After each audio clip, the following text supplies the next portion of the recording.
Well, hello everyone, it's James here and welcome back to Crosswires. This week we are going to be talking, do you know what, this is going to be a really interesting discussion. We're going to be talking about legislation that looks to ban maybe certain platforms, certain websites, and look, we'll just be really honest, this all came about because of the various TikTok bans that are going through the United States. And I think literally maybe was it the day before we recorded this, Montana have become the first state to actually say, yeah, we're putting a TikTok ban on the books. And we're going to be talking a lot about kind of freedom of speech, freedom of expression. So look, this could be a challenging episode. It could spark a lot of debate. The request I always make, and I'll make this at the front of the episode this time, we absolutely want to hear your feedback. All we ask is that you keep it civil and you follow our community guidelines. We'll make sure there's a link to those in the show notes, and they're on the website anyway, but that's all we ask.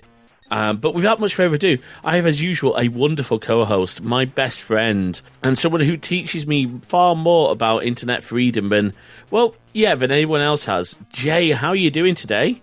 I'm doing good, and according to a TikTok filter, the type of toast I am is avocado toast. So I think I now know I'm avocado toast. That's great. That means all you're going to see for the next week is ads for avocados. You do know that, right? I do know that. And for anybody wondering, TikTok has these like random filters. Like you'll see a video like, what type of toast am I? Or which of the celebrities do I have a crush on? Or, all these strange filters. I used to have so much fun, but I'm doing good. Yeah, today we are joined by a guest also talk about TikTok. And this is an episode where the United States is definitely I'm feeling outnumbered. We're bringing the American freedom. Maybe not American freedom. No, definitely not that. Do you want freedom fries with that, folks? Oh gosh, that was an interesting time in my life. I remember all of those. And no. Should we introduce a guest before we start stereotyping America? I start stereotyping your entire country. Yeah, sounds good.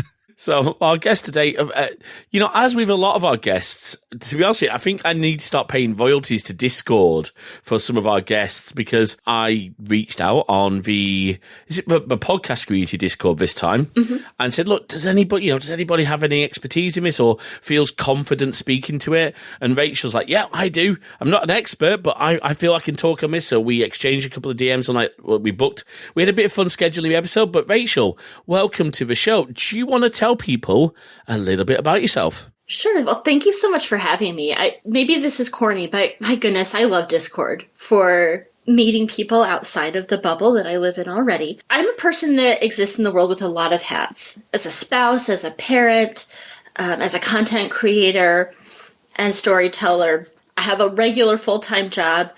And I think specifically today, I'm also an armchair policy wonk.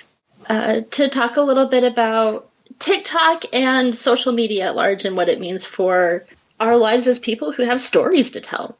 It has amazed me how much TikTok has engulfed so much of maybe not so much as me because I don't use it as much, but at work when I'm with friends, I actually was with a friend one time and we were just spending all evening just watching TikToks. And we would be like, oh, did you see this one? Did you see this one? I mean, there's it is definitely an app of our young adult age demographic. And it's an app that has engrossed the attention of of kids, teens, and young adults. And there are some adults, probably 30, 40, 50 who like it, but a lot of the younger generation like it a lot. And I think a very good point about this is not specifically at TikTok. TikTok is the focal point, as James was said pre-show, but it is the vehicle. It's the face of this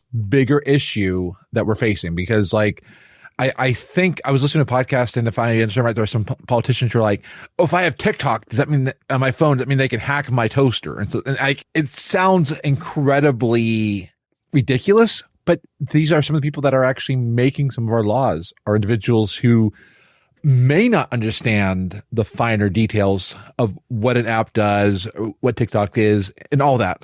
Right. Well, and I think this is kind of maybe outside of like technology itself, but I think that elected life, I'll say in the United States, but I'm kind of noticing these moves globally as well that mean that you can't ever admit fallibility, right? So I was watching the TikTok congressional hearings, just a couple of weeks ago, and the questions that were being asked by actual elected people were truly humiliating to me, right? Like, can TikTok access my home Wi-Fi network? Well, yeah, if you have your home Wi-Fi enabled on your phone, sure. But we don't socially, and to anybody, right, give the grace for somebody to say, hey, I don't understand this very specific thing. Could you please explain it to me? Right? Like, people will, and I don't use this word lightly, but people really will get crucified online if they say, hey, I don't understand this. Can you please explain? And so then we get folks who are very, like, they have to have this giant ego to survive, even if the ego isn't fairly earned, right? And I think that that's socially a little bit of what we're seeing, is that people go, hey, I don't get it. Can you please explain it? That's a really good point, Rachel. It's, Vol's questions, can TikTok access my home network? It's a legitimate question because it needs clarifying. And the answer is yes. If there are open, look, without getting too boring and technical, if you've got any Apple service on any device that's on the same network as other devices, and those devices have open services, it might be file sharing, it might be anything, then yes, it's possible. But to say, can it hack my toaster? Well, unless you've got a Wi-Fi toaster, which, by the way, is the dumbest idea ever. I'm just putting it out there. Why? Yeah. Why? I had a Wi-Fi crockpot. It was a piece of garbage, in my opinion. But a Wi-Fi crockpot or a smart crockpot makes more sense. I've done something similar. I've put a smart plug into my crockpot because then I've prepped all the meal. In this case, I was at work and I need it on at 11. And I just turn it on remotely. That is a valid, smart use. Yes. But a toaster is a device where you can't. In my opinion, it's one of those devices where you really shouldn't probably leave it to its own devices. There's probably far more risk of these smart devices being compromised than something getting off TikTok, particularly if you're on a platform like iOS. And I will say the same with Android to an extent. If you've got it through the Play Store or through the App Store, the security protections in iOS probably won't allow it. You will know that it wants access to your local network because you'll be prompted.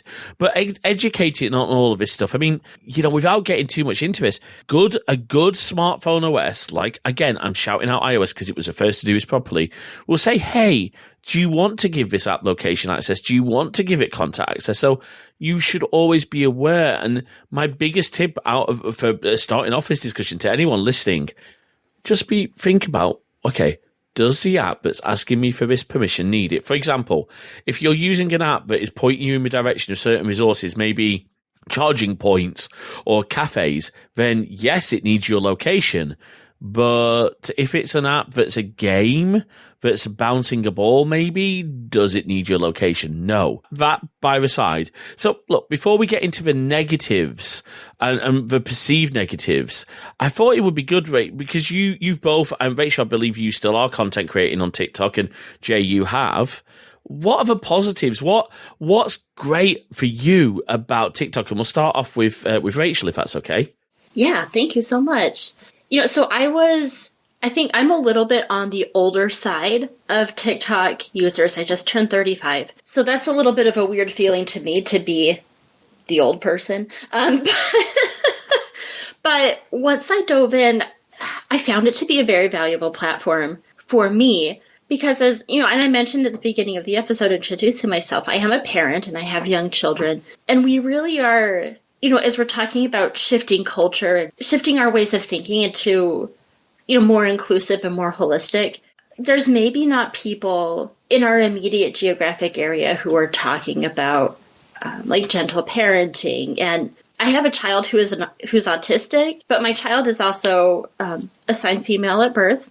So like how autism presents in those folks is completely different, right? And so as a parenting tool, TikTok has been really valuable to me to kind of reframe, right? Like how am I, and my spouse, right? How are we parenting our children in a gentle and inclusive way that really reflects, right? Like how their brains are working and where they are developmentally really, and not, hey, this is what we think that children should be doing right now. Now, I've also kind of been on a many-year, and probably many more years, religious deconstruction journey for the faith that I was raised in. And so TikTok as a platform has also been really helpful for me to kind of put a language to that and to go, as the oldest child in a big evangelical Christian family, like, oh, you mean, like, the realization that I'm not the only person that has had this experience has just been amazing. And then even branching out a little bit more, right? Like in the United States, I live in a suburb that was really reflective of white flight, right? There's a lot of white people that live in my city. And I am also a white person. So using TikTok as a way to educate myself on the experience of people of color that are maybe not right immediately around me, because there's hardly any immediately around me, without having to put that burden on like the minoritized people that I do know in real life, has been really valuable. And so I really appreciate that about the platform a lot. Awesome. I think that's fantastic. Matt, for me, again, as a white guy, a cisgender white guy, admittedly bisexual, obviously by the fact I'm dating Jay. Oh yeah. I don't think I knew that. That's so cool. Oh yeah, no. Sorry, we didn't mention that before the show. We usually do, or Jay usually does. Jay usually tells every guest before the show, and I love it. But it does help you see how other people live and their experiences and what they go through. And I think that's a huge thing. Jay, what about yourself I hope you don't mind me saying this, as a trans woman, have you found TikTok, new social media we're launching, folks, TikTok useful? I have. And part of why I left was just because I was inundated with so many social networks that I'd ask myself, what do I want to consume and create content for? And I said at the time, TikTok was one I wanted to deactivate, but I found it incredibly useful because I could explain certain like topics that I had maybe not an expertise on, but like I could say, hey, this is an issue that I have being trans. And I would of course get some people to be like, shut the crap up, you man. And I mean, I would get some of those. I would sometimes if I was fun, I would actually like take their comment and then like do a video toward them, I would make a joke and all that. And I would do that quite often. But a lot of it was, I would have people be like, oh, I didn't know about that. And I know before I deactivated it, one of the things I started looking to was like relationship videos. And I was looking into some different things, and help me know relationships could be different. You may not, I don't want to go into all of that stuff, but it was really cool to find videos that gave me perspectives that made me think about my own self. Sure, there were some of the fun ones of, again, what piece of bread are you, or all that.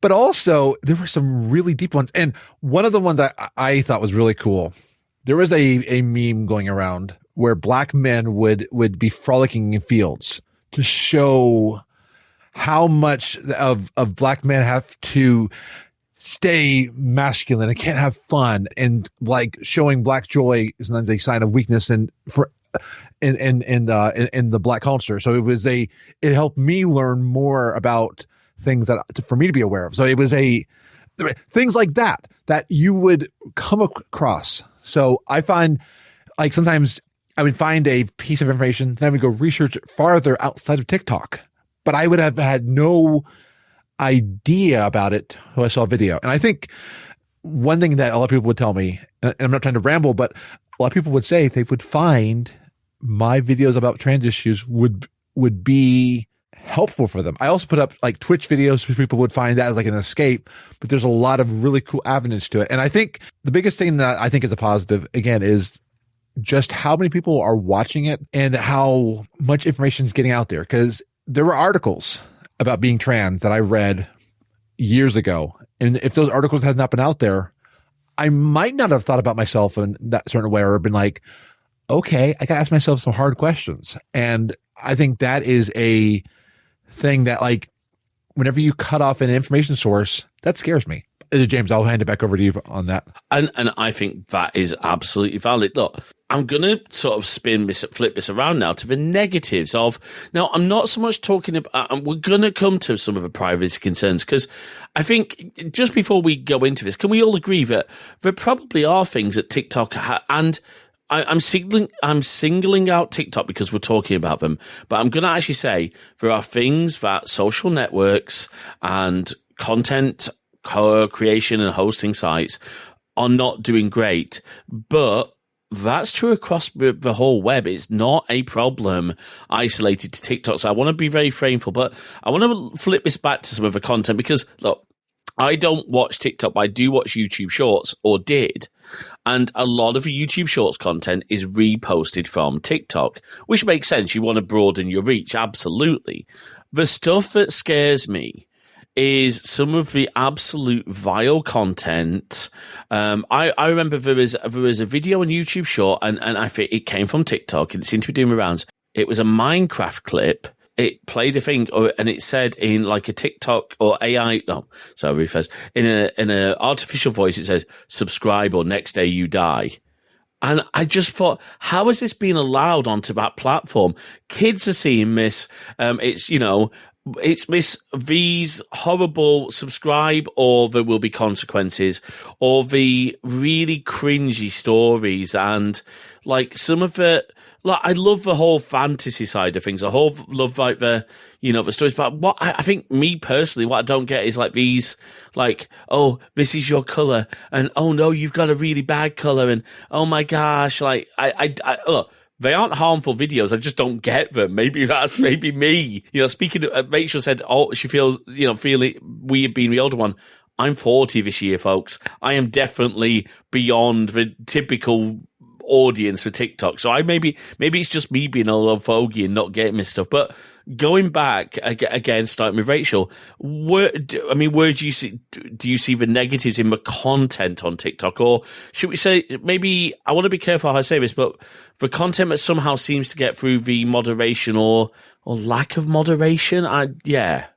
Well, and I think that, as you're talking about this, I think that a lot of what you're describing is, like you said, right? There's maybe not exactly anything wrong with whatever it is that you're seeing, right? Like, subscribe or you die. Like, is that great? Well, no, obviously not. But, right, like, I'm a grown adult and I can go, well, that's ridiculous. So I think that a lot of the danger, a lot of these negatives are in who is seeing it. Right, is somebody who, I'm apparently just being at an age where you have a fully developed prefrontal cortex is ancient, but, right, like if there is somebody who really is younger than 25, is kind of being bombarded with something that maybe would seem relatively benign to somebody in their late 20s or older than that, what impact is that going to have on them?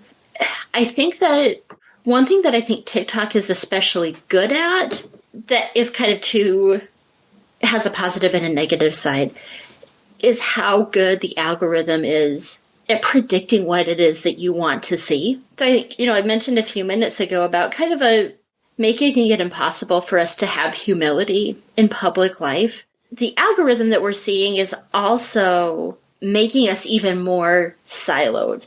right? Like the experience that I have on TikTok, right? Because I'm very much using it as an educational tool, is completely different from the experience that my spouse has, because he's primarily using it for, I was about to say education. That's not what I meant.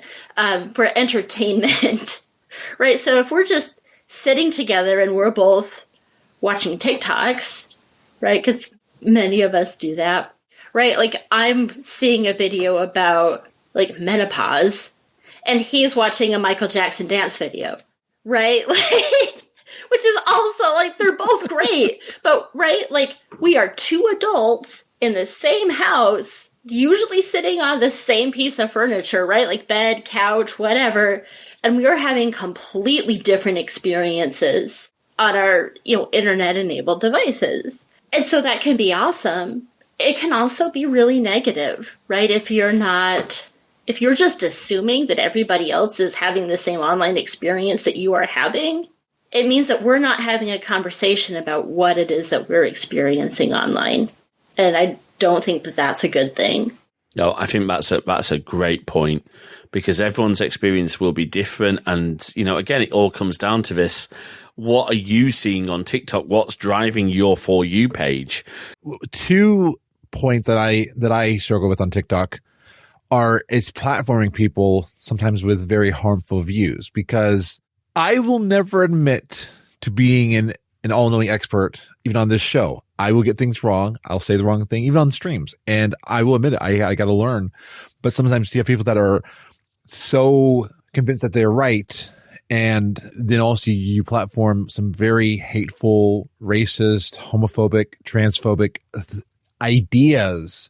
And I've seen some incredibly awful things posted on TikTok. And I think one thing that I want to mention is one reason I left TikTok was I just was getting tired of dealing with the hate, having a video removed because I'm trans, and like they would report me and I'd have to appeal to them, and I just was like, I'm done right now. But yeah, that's where I wanted to put point in there too, is because Rachel, I love your idea about the humility thing, that even as like Rachel, you have a platform, James, you and I have a platform here, and we need to always come from it with the point of humility that we're going to get things wrong. We're going to say the wrong thing. We're going to have to learn, because we realize we're being platformed by these algorithms, and we're being platformed by different things.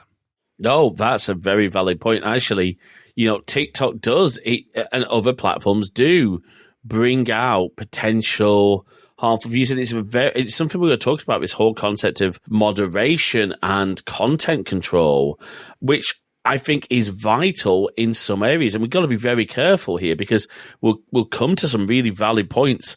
But, one of the things like TikTok services a lot of a very, very mixed, you'll have a hate preacher of some kind. Now, someone who is obviously racist, who is absolutely going after people of a certain sexual orientation. That's never okay. But then, it also services videos. You might question, well, people filming, is it rage, we call it, where, this woman dragged off flight again, and this sort of stuff. And I think one of the big problems I have is that wherever you are now, look, I personally, if someone's going to film in public, fine by me. I have no implied right of privacy in public. That's absolutely, I understand that. But I think maybe going along with humility, we have a basic respect for each other. If someone's having a bit of a bad day, does that need to be captured for the world to see? I don't know. And I think no is the answer. But at the same time, if someone's doing something hateful and it needs to be made aware of, then yes.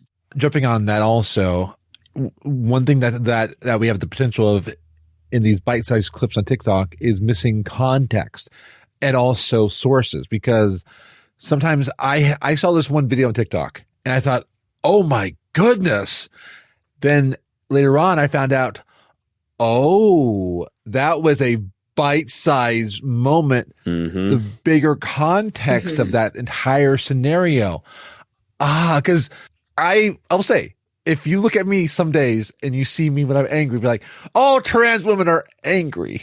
No, You can have bad days where I'm just like, and all that.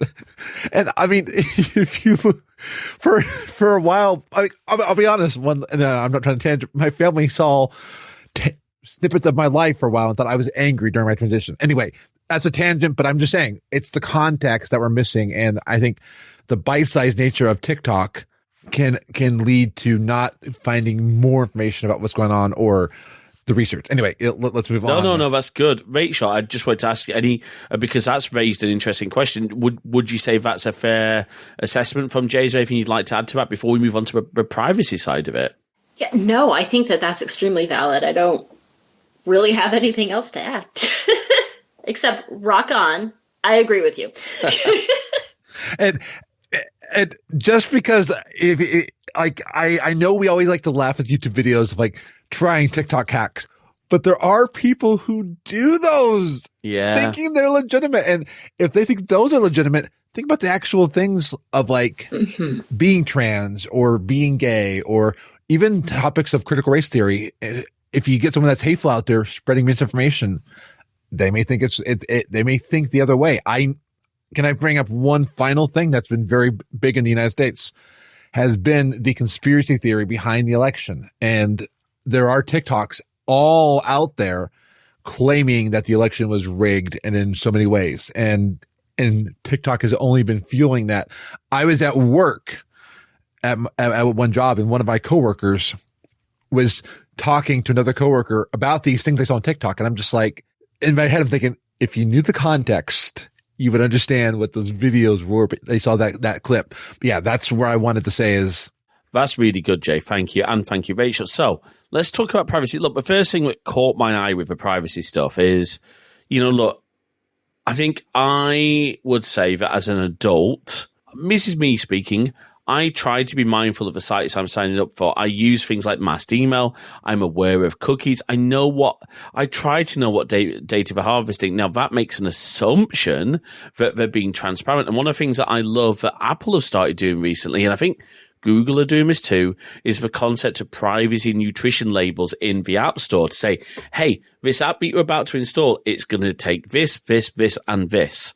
And one of the biggest eye-openers for me, and one of the reasons I still, to this day, recommend Signal above pretty much every other messaging app, is because if you look at Facebook Messenger, WhatsApp, everything else, you see the laundry list of what they're taking.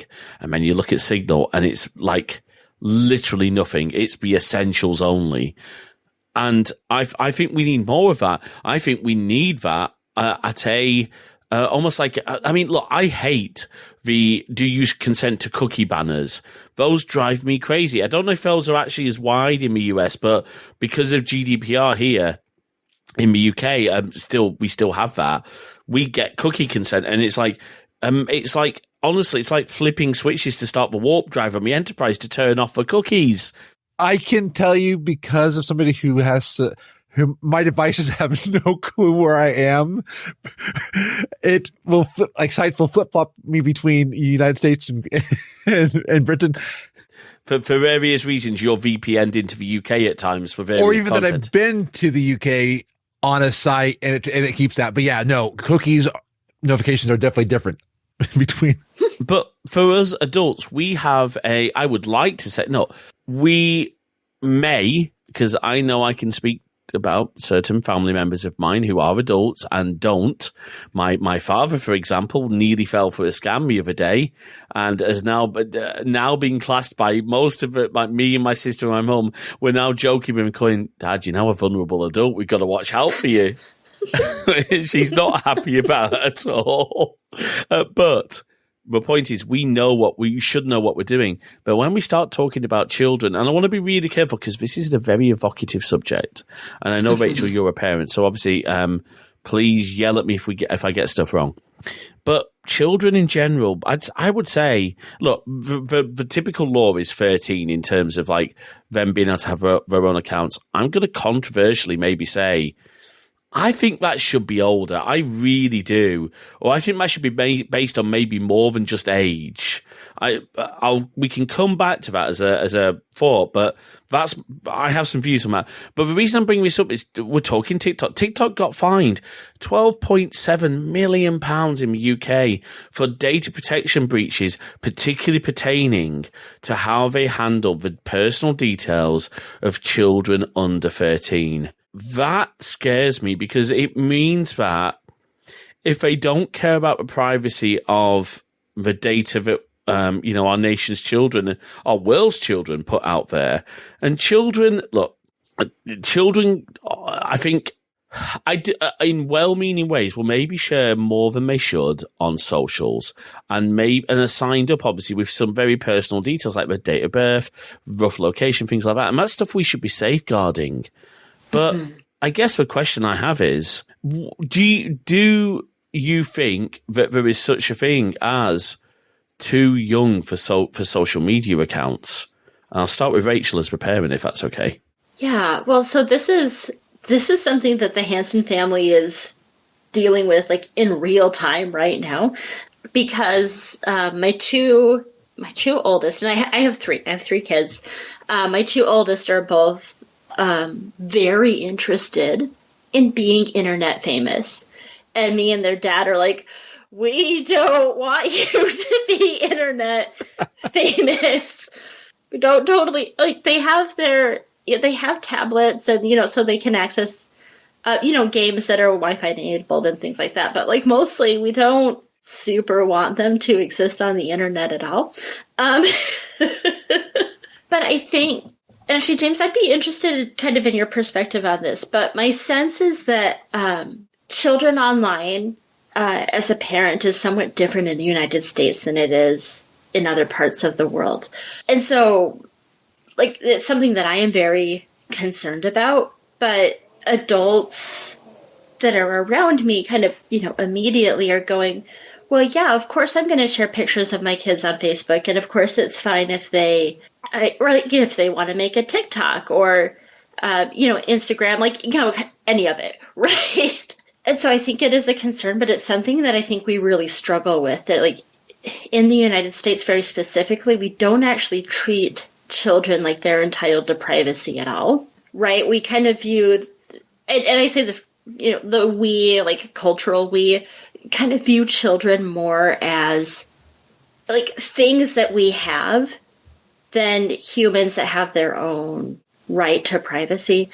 And so then when we're talking about online privacy, then these other kind of boogeymen things start to come up, right? Like when we're, I think in the UK and in other parts of Europe, there's a lot of concern about privacy of children because of like trafficking and things like this, which are things that absolutely need to be taken seriously. Now, in the United States, when we're talking about white children, and this is probably going to be very controversial as well, so my apologies, but for white children, there is a little bit more of that, and I say like a very, very little bit more, right? Like right to privacy, because for some reason we have an idea that our white kids are going to be trafficked when the data tells us something that's completely different. So there's concern, I think, amongst like individual citizens, but not political will to actually do anything that would do something that would actually protect all children. Right? We have a lot of talk about like we're doing this for the kids. This is audio, so you can't see my face, but it's like, come on now, really? Are you really doing it for the kids? I have to be very blunt at this point, and I will apologise I'm making an assumption that I'll get agreement on this from both of you, but when our politicians, well, your politicians in this case, are more concerned about keeping hold of their automatic rifles than actually protecting children in school with proper safety measures. I mean, I'm sorry, but when a 6-year-old elementary student can walk into school with a gun and shoot his teacher, that says that we've got a problem. And that says that we have a problem with how things are being handled in the right way. Look, I don't want to take this down a gun control route. I don't personally have a problem with responsible gun ownership that is properly vetted with proper background checks. Yes, background checks, absolutely. And in fact, look, the way I read your Second Amendment says the right to bear arms as a well-regulated militia. Well-regulated. But this comes down to, for me, it comes down to, again, these being mindful of not knee-jerk reactions, but thinking, okay, how do we have these discussions? And I think sometimes, you talked earlier, Rachel, about gentle parenting. And I think, unfortunately, what we see far too often is I'm the parent, I'm always right. Now, there are times when, and I don't know much about gentle parent, but I'm going to assume gentle parent is not the absence of discipline. It's the absence of aggression and, of discussion and engagement with your children, rather than, oh my gosh, you did it again. You're going in your room. Is that a fair assessment? Yeah, it is. This is kind of a segue, but it's a little bit more about conversation about consequences, right? Like, you can get out of the bath by yourself, or I'm going to get you out of the bath. Those are your, right? Right? Like, it's time to be done with your bath to go to bed. So are you going to do it yourself, or am I going to do it for you? It's not, if you don't get out of the bath right now, then I'm going to spank you, right? Right. Which is still a pretty, so I think, right, with that humility piece, and I didn't fully intend for this to be a theme as we were talking about this, so apparently it is. Right, that adults need to be moving through the world going, no, we don't know everything, and we need to have conversations, because together we can do some really incredible things. We can also do some really awful things, but that humility and that conversation piece is completely missing from almost everything that we're doing.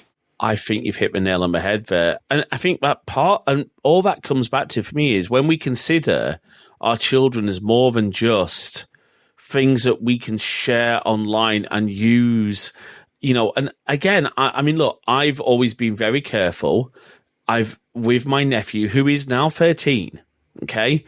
But we have Crosswires, our live streams, and pretty much of all our community engagement, our Discord, obviously comments we can't do much about, but we have a hard and fast rule. You have to be 18 or above to engage with us, because we feel that at that point you're old enough to make that decision for yourself.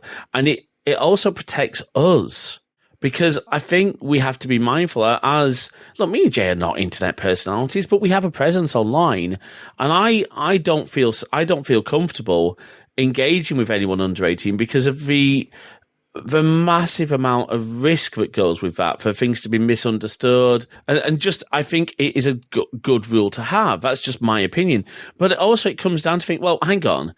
The rule I always followed was, would my nephew be embarrassed when he turns 18, if I'd posted that photo of him online, that bit of information about him online, I try to be very careful. Like, when I know that my sister will watch a stream with my nephew every now and then, and we are very careful not to name my nephew.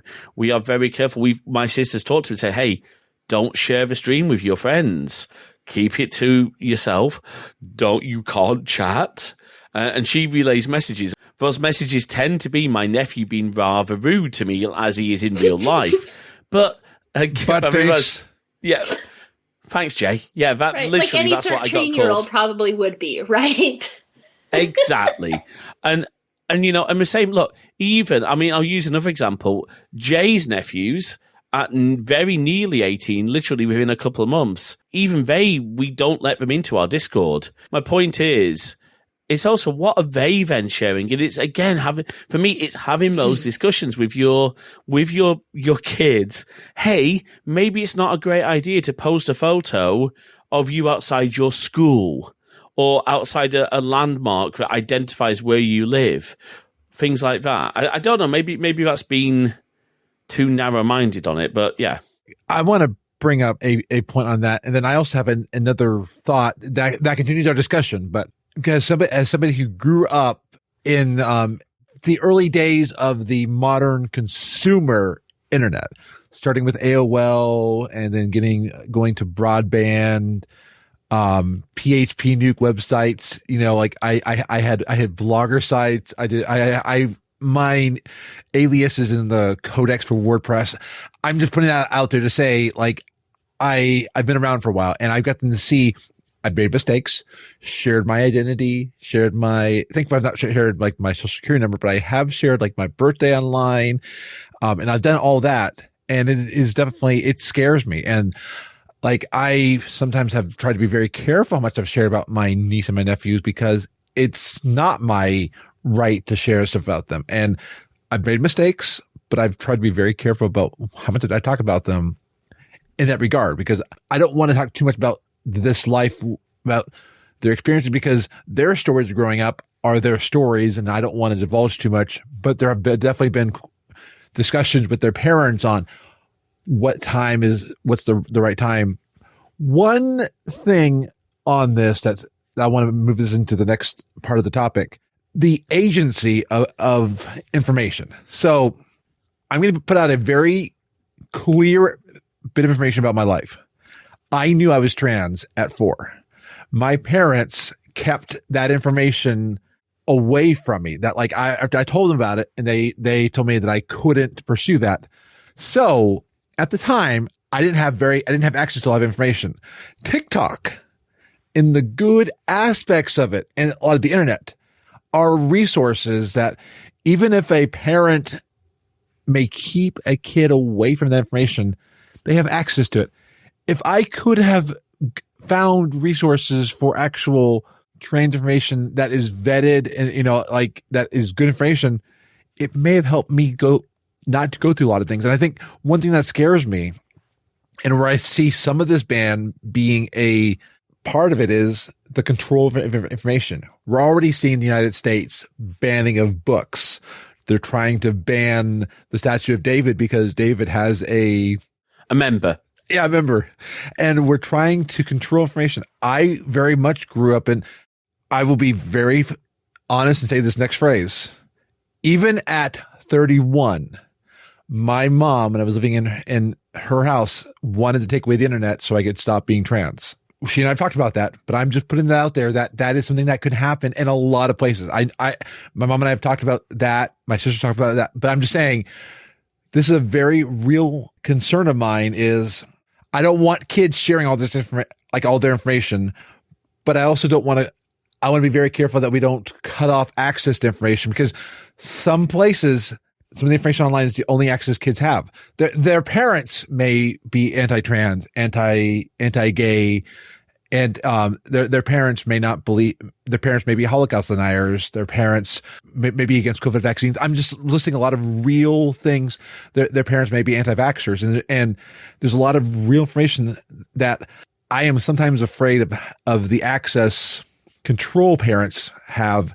So this is one area where I get very scared when we talk about cutting off access to information, because you never know when, and I'm just going to put a really real example with all the things going on with trans youth.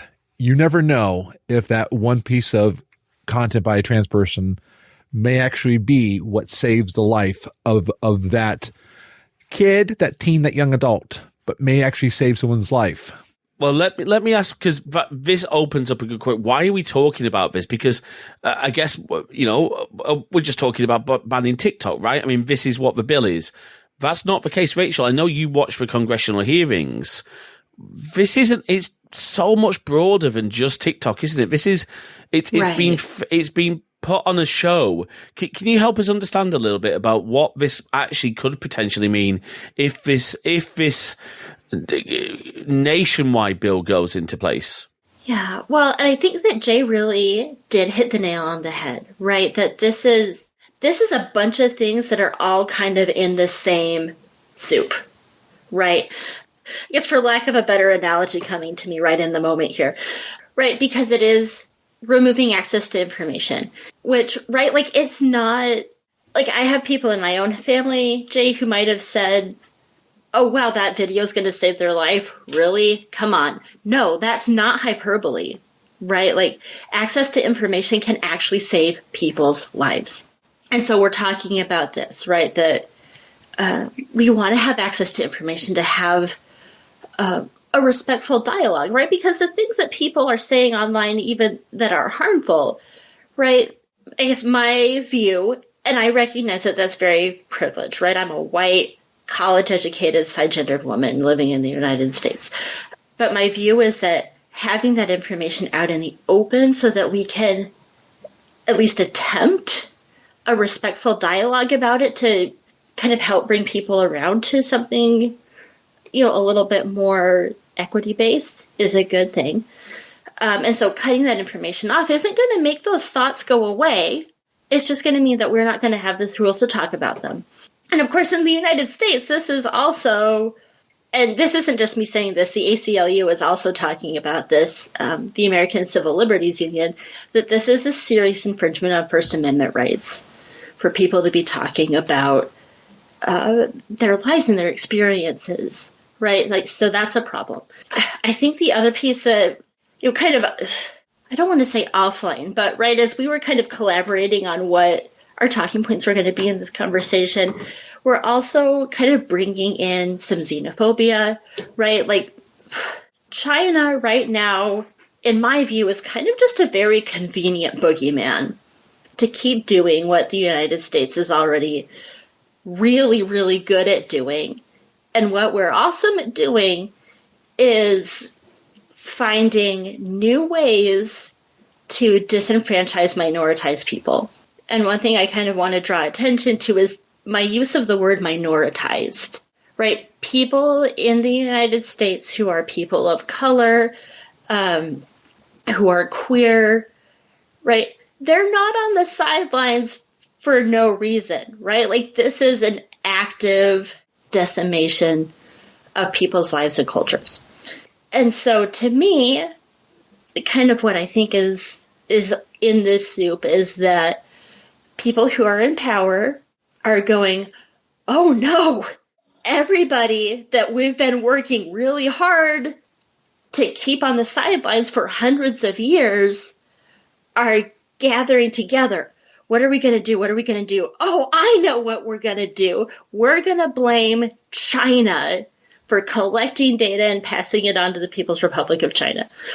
Now, might that be a legitimate concern? Possibly. There's no evidence really that it is right now, but much like the United States, this is probably going to be an awful thing to say, and please feel free to cut it out. But I think that the United States and China share an equal goodness in not being transparent at all. Right. So we don't know if there's a threat. Probably not. But what people in power don't want to see are minority groups coming together and saying, hey, we need to do something about, and maybe a content warning is appropriate here to be talking about, like, the lives of queer youth and police violence. But, right, like, we don't want people talking about how transgendered youth are more likely to die by suicide than anybody else. And we don't want people of color to be coming together and talking about how they're being brutalized by the police more than anybody else. So we're going to blame China and we're going to take this away. But what we're not going to do is acknowledge all the other kind of harmful stuff that is there in this soup, right? Like, talking about where the January 6th insurrection was organized, or talking about, I'll cut myself off because that's the only example that's actually springing to mind right this second. But so back to your original question, James, about, right, like, what does this mean? I think that it really means, you know, we as a society are working really hard to keep people silent so that we can avoid dealing with the real problems that we have present in our society.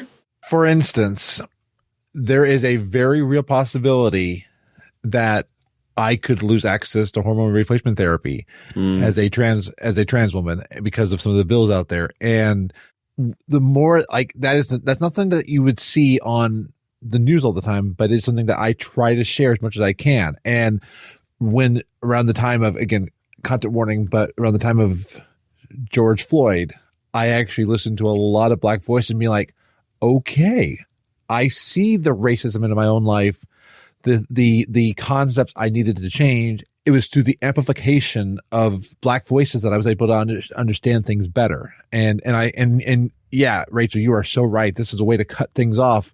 So that way you don't have to share anything that's not going to be bad for the country. I think that's a really valid point because, look, the bill, and look, we're talking about this US bill, and I'm going to come on to some of the stuff that's going on in the UK as well because it's just as important and actually maybe in some ways even more dangerous. Yeah, when we start talking about banning, I think I'm paraphrasing bits of a bill here, but the idea is that it allows the US government to define what a dangerous site is and what a dangerous foreign power is and block access to those sites. Now, that could one day mean that, say, for example, the BBC, being a British broadcaster, ladies and gentlemen, could somehow, I mean, look, it already got labelled as state-controlled media by Musk's Twitter.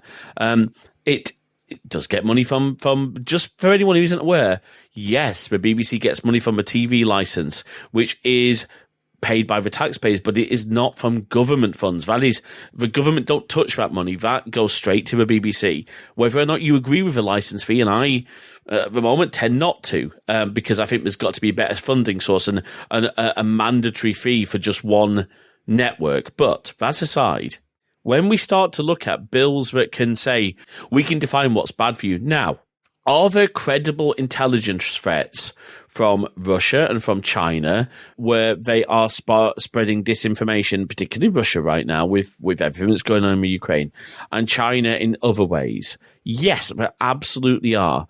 Does that make TikTok by itself dangerous? No, and we're going to come to something because there is a case for banning social media like that, but not from the public, and we'll come to that.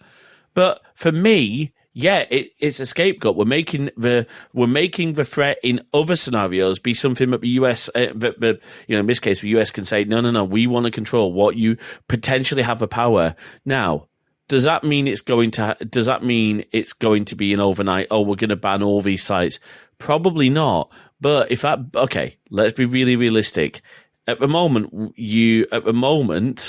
actually, no, I guess, because I don't quite understand the way your Congress and stuff works, is that you've got a Democrat president, but if I remember correctly, is it the Senate or which one's controlled by the Republic? Is it the Senate? Or am I missing something? The point is, you can have effectively your government controlled by a different party that's not who the president is. Is that?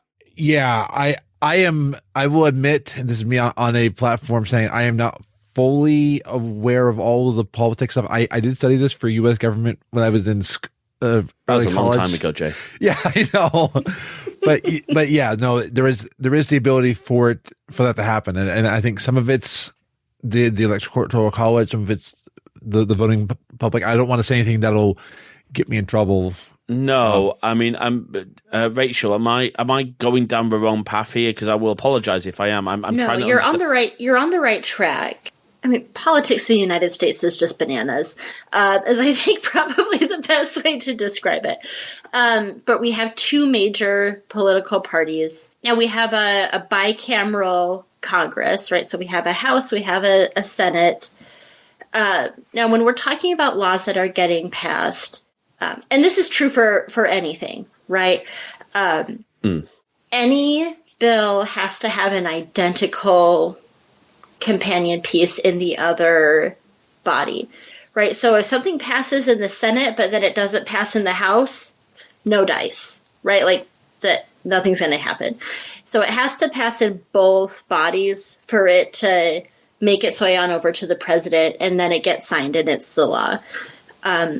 So I think, germane to the conversation that we are having right now, talking about social media on government devices, because I think that's kind of where this was headed. Yeah, this is where it's, yeah. Mm-hmm.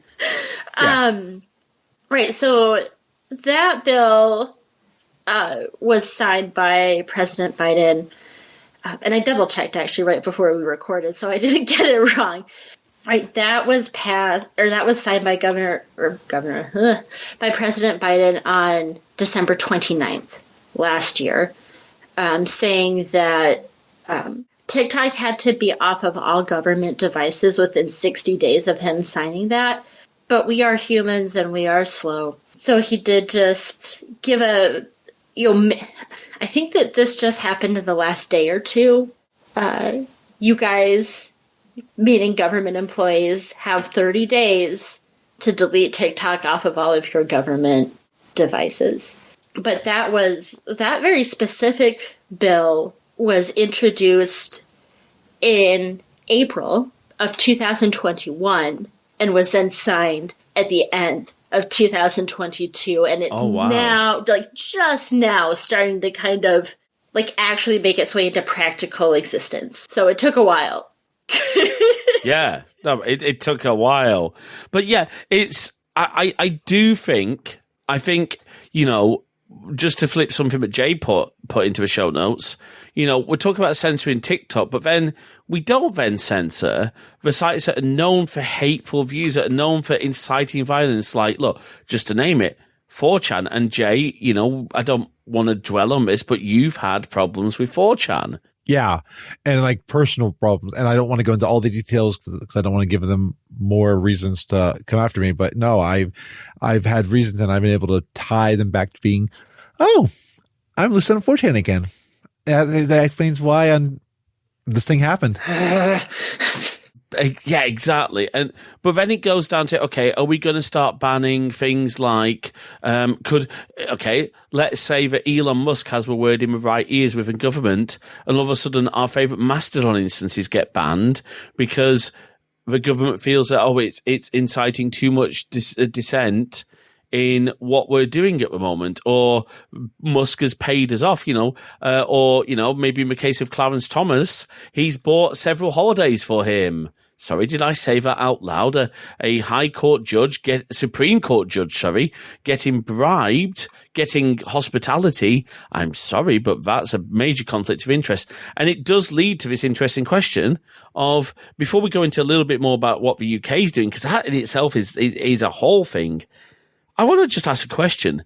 If you're in elected life, as in a politician or someone in public office, should you be more mindful of the social media you are engaging on? I mean, look, we've all seen the vile stuff at is it Marjorie Taylor Greene posts? Yeah, and she is one of the most anti-trans voices out there. Oh, yeah. And the fact that I hate even saying the word President Trump, Orange Man, was allowed to still have Twitter on his phone as the President of the United States. I mean, that is dangerous beyond belief, because you can, I don't know if President Biden is sending his own tweets. I somehow doubt he is. I somehow would imagine he's got a team doing his socials. Even on that, say you are Twitter and you have access to GPS location, even if they don't post it, you have access to, and you can tie that to the president's account or a government official account. You know exactly where they are at. That's a good point. Let's also then say, hypothetically, there's a data breach or something, or the company gives it out. There's a variety of ways, but that is an attack vector that company better be heavily protecting that data. I'll go further than that, though, Jay, because GPS is one thing. Something that's just dawned on me. When you're using a social media site or an app, one of the things that's bound to be collected is the type of device you're running on and the version of the operating system, which means, right, let's say that you've got maybe a less tech-savvy politician who's on, say, Twitter or TikTok, who has not yet updated their device with the latest security updates. You would hope that the government, though I doubt this is right, would be using a service like, I'm not trying to be funny, being very serious, like collide to stop the zero trust But security. I'm talking about their personal devices here, Jay. Okay. I 100% agree with you. We hope there's some, but let's be honest. I think we all know that government and security, information security, does not go hand in hand. Yeah. They do not. Maybe I'm being unfair, but my point is, all of a sudden you've got, let's say, MTG's personal iPhone on her personal Twitter, exposing the fact that she's running a version of iOS that has not been patched, and then you've got an attack vector into a politician's phone from a potential bad actor, and that could be a foreign attacker, and we know it happens. Like, we've talked about China, but things like that do happen. We're not saying that every Chinese citizen is a security threat, but the whole world, the whole thing of international espionage is a thing, and every government is going to try their own dirty tricks. Does the US do dirty tricks in terms of espionage? Does the UK? Of course they do. Oh yeah, I mean, one thing that we had with Edward Snowden is he was a whistleblower to say, oh yeah, the U.S. does it. I mean, and there's all of this stuff about what the U.S. has done, and the U.S. will try to use it to their advantage as well. They're no better than anybody else. I'm just going to say it. So I guess the question I want to put to first of all to both of you is, when we look at that in that broader scope, should we be? I don't think we can ever say to a politician, you're not allowed to be personally on social media, but should there be a discussion around the transparency and the accountability of their social media activity whilst in office? Rachel, first to you. I realize the irony of maybe being in favor of a mandate when we're talking about also banning things, but I really don't personally love having elected officials on social media interacting as elected officials. Right? For kind of a bunch of the reasons that we've already talked about, right? That you kind of end up in this echo chamber, and you can't vet people. You don't know if the people that you are maybe hearing from, right, on Facebook or Twitter or TikTok or whatever, are your actual constituents. Right, yeah. And I think that what I want from my elected officials, and I somehow completely forgot to mention this at the beginning, but I am actually also an elected official in my city. I serve on the school board, which is an elected office in the United States. So I'm not like way the heck up there, but what I would want from my elected officials and how I would conduct myself is really like a level of thoughtfulness in the communication that is going out from that person. But social media, as we interact with it right now, is not built for thoughtfulness. And so, is a ban a great idea? Well, probably not. But then we need to be, like, kind of having some expectations as voting people, right, regardless of where you are voting, as to how you would expect your elected officials to behave in a public space. And so if you're showing, like, hey, I can't be thoughtful on social media, then your constituents should be saying, okay, then you need to knock it off. You need to stop being on social media because you're not representing us in the way that we want to be represented, and you're showing that you can't actually behave decently online. So I think social pressure more than like an actual like government mandate would be more appropriate, but I think thoughtfulness is really kind of the name of the game there. Well, I mean, to be fair, if we all adopted that attitude to our social media presences, I think social media would be a lot better, a lot kinder. I will say it's the one thing that one of the things that I really, really value about Mastodon. I don't know I think Jay, you found that Mastodon just feels more friendly, more thoughtful. I will say one thing that I like is it's not like all positive. I mean, it's a lot of rainbows on mine because I'm in a lot of the queer communities, but it's not all positive only. But it is. I've gotten way less hate. With hate, I've gotten. I did have one thought too on this is what an elected official does, and I mean, and really, we're speaking about elected officials because we could tangent into everything else, but elected official, what you like and don't like is also could be an endorsement. I mean, there was a very real case where one of our politicians liked a porn tweet. Yep. On Twitter.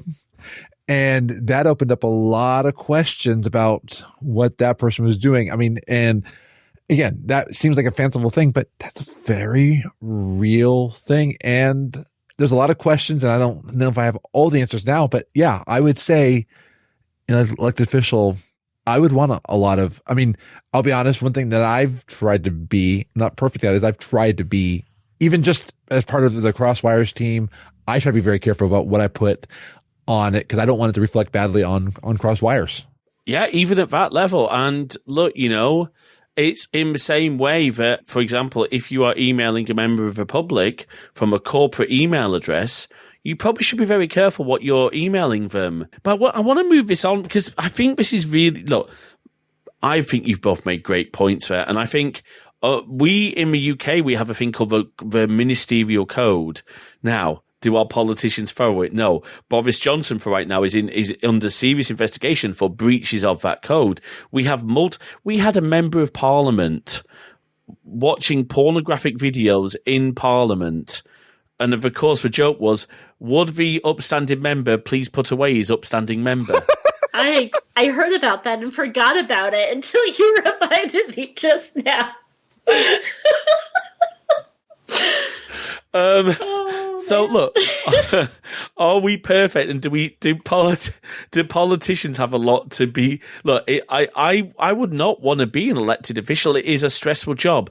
Do I think that, for example, in the UK, our MPs and civil servants are overpaid? Yes, but at the same time, they do have a hard job. I wanted to talk about something that sort of brings on this because we're talking about content filtering now. This is a really, really sensitive topic, and I want to be careful how I handle this, because at no point do I want to condone this material existing or being created. I'm not even going to use the full acronym, full wording. I'm going to use its acronym, CSAM. And anybody who knows what I'm talking about, knows what I'm saying, will know what I mean by CSAM. CSAM is horrible. CSAM should not be allowed to exist, and absolutely those who download it or create it or distribute it should be rightfully punished. But there's a slight problem. In order to maintain our privacy, we have this technology called end-to-end encryption, which means that the only people who know what's in those messages are, let's say, for example, that me, Jay, and Rachel are having a discussion on my favorite messaging platform, Signal. We are the only three people who know what's in those messages, okay? And that's good. Now, in another scenario, let's, not maybe you've got a group who are either having a similar discussion but sharing CSAM between themselves.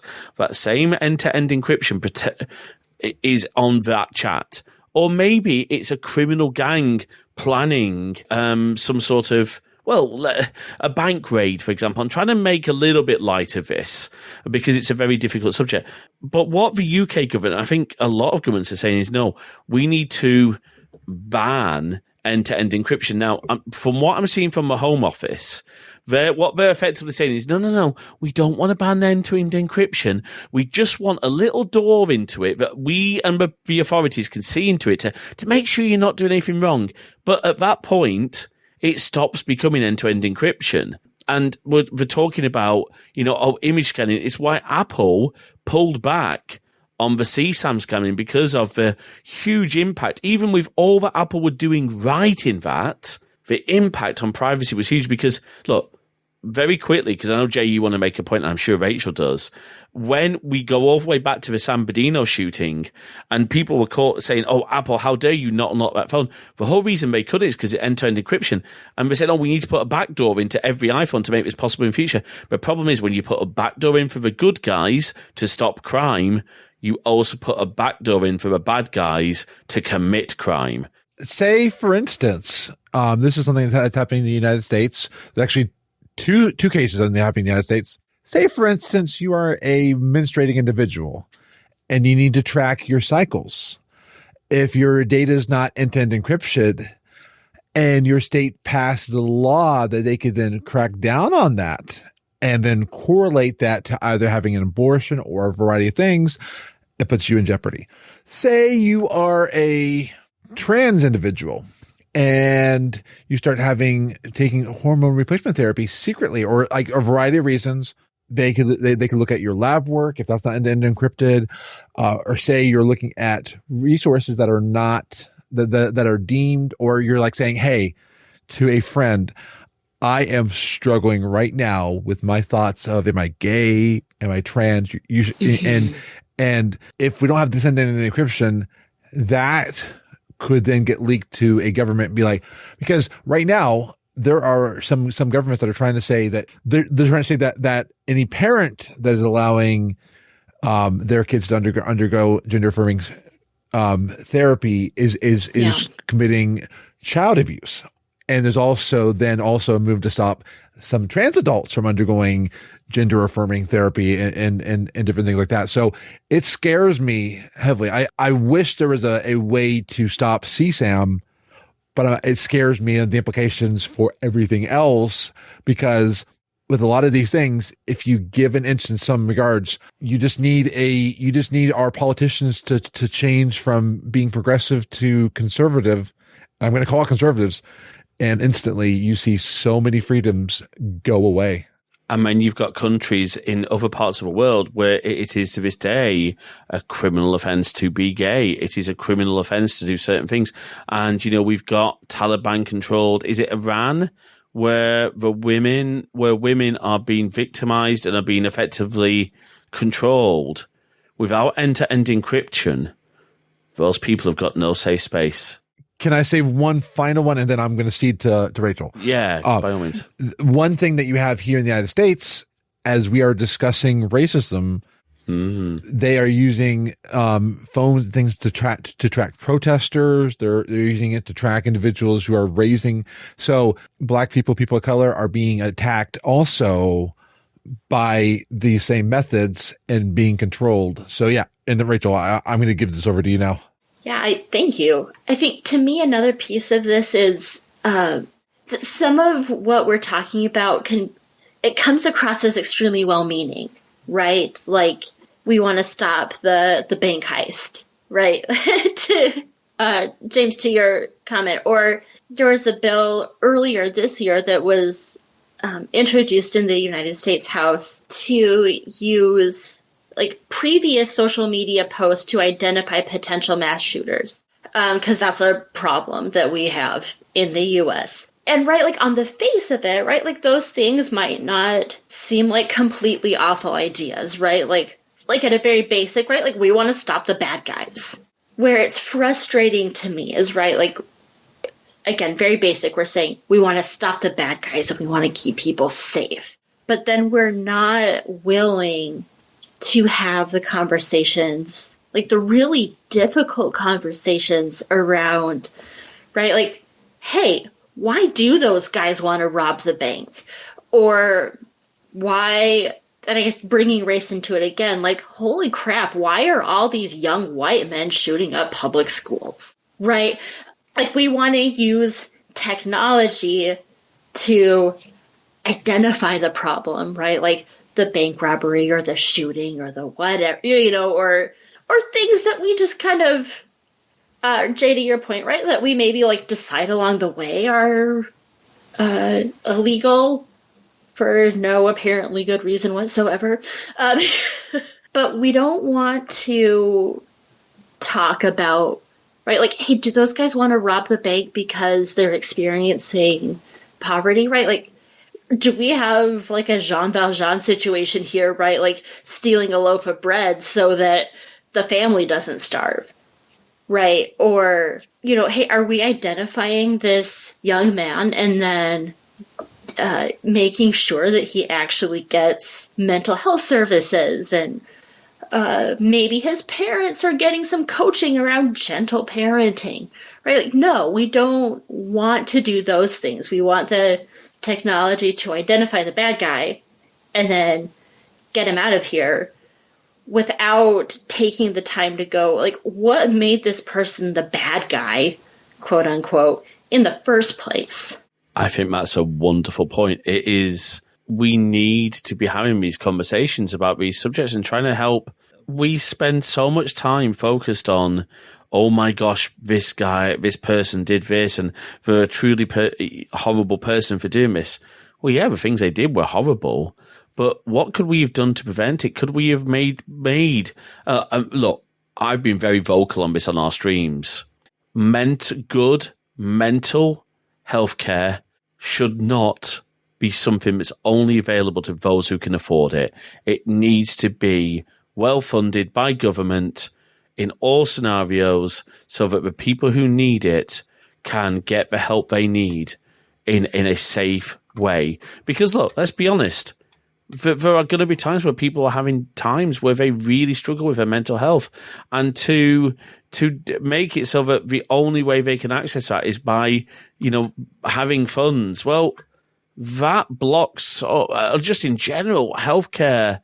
Look, is the NHS perfect? No. But it's a lot better than having to save up to go to the doctors or save up to make an appointment with a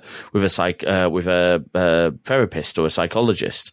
And I'm going to say, I'm a prime example right now with my healthcare. I want to go back to therapy, but I can't afford it. I want to go get my foot taken care of. I can't afford it right now. And those cause psychological problems that I have to deal with. And I've always been very open with my mental health struggles online, because I don't want people I want to reduce the stigma against mental health. And yeah, our country is awful on mental health, is awful on mental abuse, on all that front. We look at the physical abuse, but we never think about the mental side of it. So I know we can tend to other things, but yeah, all this stuff. I think this entire episode has really come to the thing that, like, TikTok is being a scapegoat for so many things. Mm-hmm. It is. We're trying to avoid talking about the actual real specific issues. How do we keep kids safe? How do we keep information safe? How do we keep bad information from getting out there? Like, for instance, on one of the episodes that we have about AI, OpenGPT has a fence around difficult subjects, but those are subjects that need to be discussed with vetted sources. And that was a great point by Dr. Catherine. And I think so many of this stuff, we are, like, I was reading a podcast I was listening to today said, TikTok, we're afraid of the Chinese government.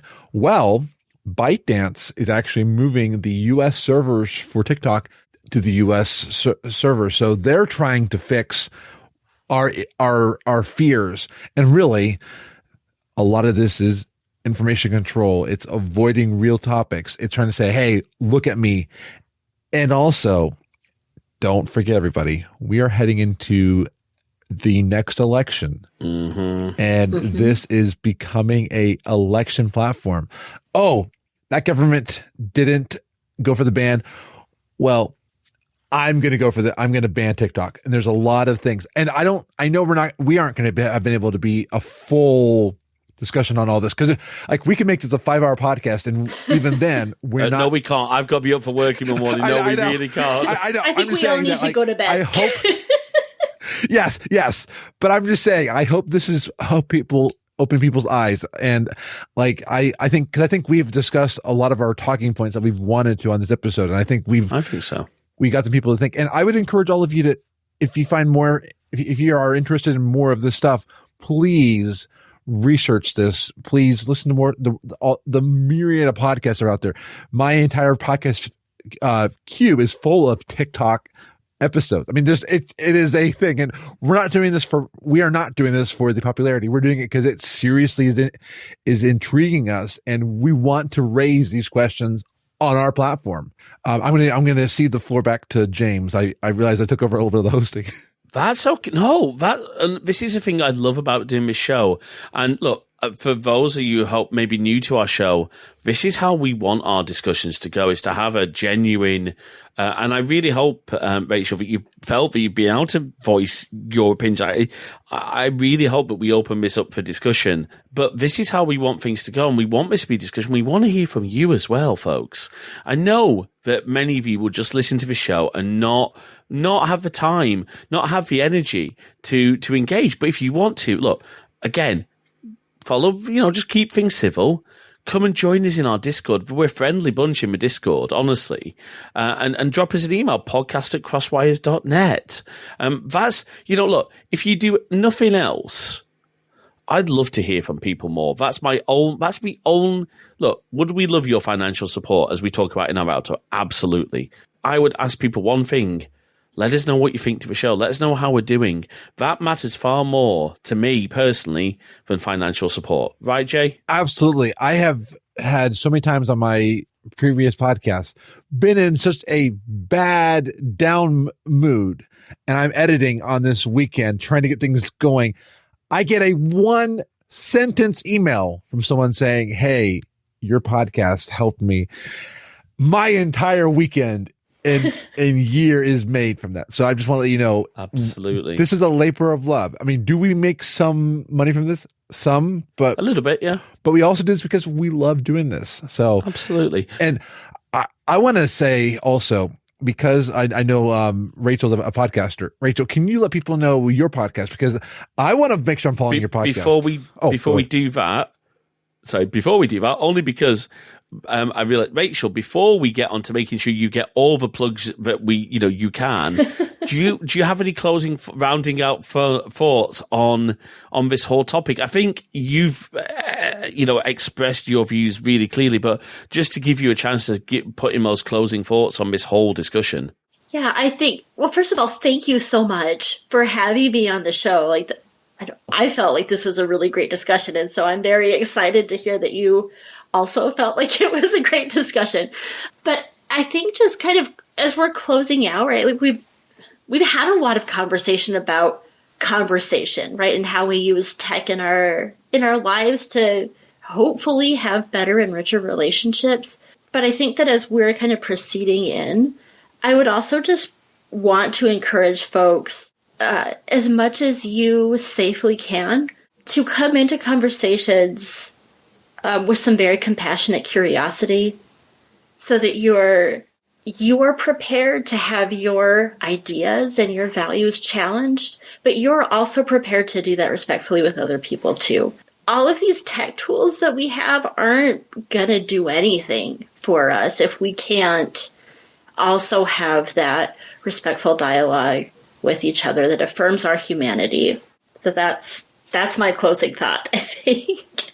Can I say that I love that so much? If so many people already talked about trans issues, even that specifically, would come into it with that, how much better our world would be.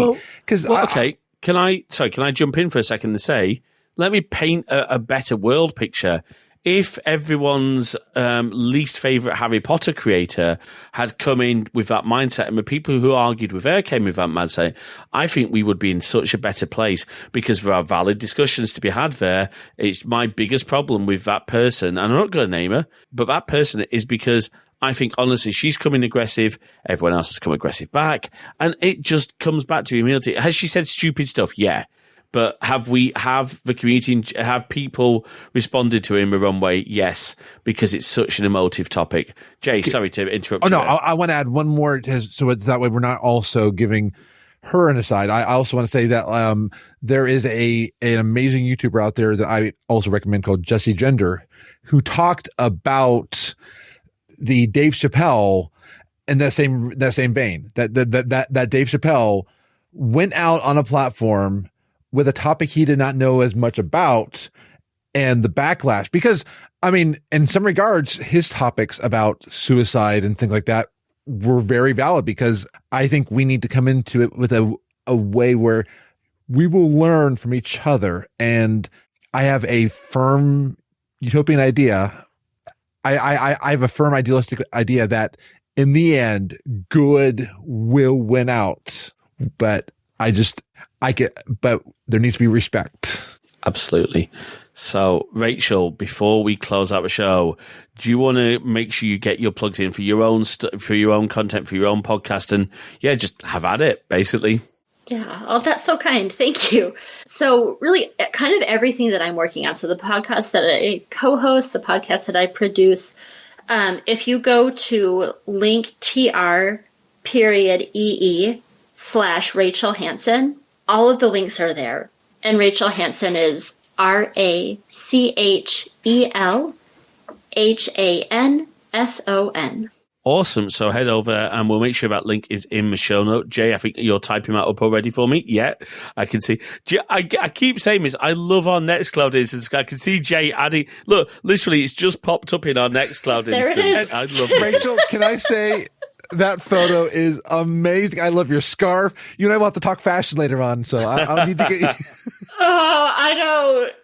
I just have gotten lucky sometimes. Like mostly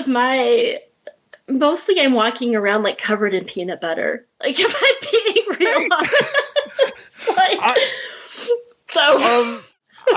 You don't need to reveal more, and I won't reveal. And I'm not going to reveal too much about my niece and my nephews, but I can understand because I helped raise them. So yeah.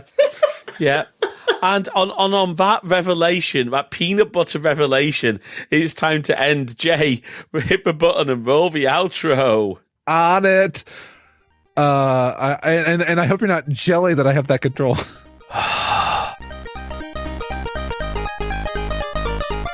Thanks for listening to this episode of Crosswires. We hope you've enjoyed our discussion and we'd love to hear your thoughts. So please drop us a note over to podcast@crosswires.net.